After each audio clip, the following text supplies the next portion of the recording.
to point to why this is happening, I'm going to go over to Christopher Hitchens.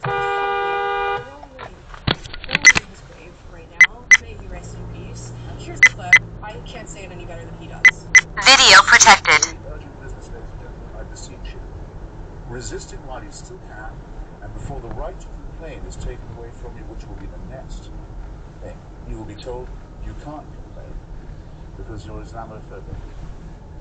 The term is already being introduced into the culture as if it was an accusation of race hatred, for example, or bigotry, whereas it's only the objection to the preachings of a very extreme and absolutist religion.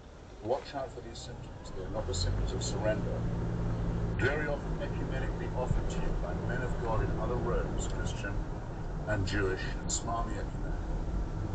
These are the ones who hold open the gates for the barbarians. The barbarians never take a city until someone holds the gates open for them. And it's your own preachers who will do it for you, your own multicultural authorities who will do it for you. Resist it while you can.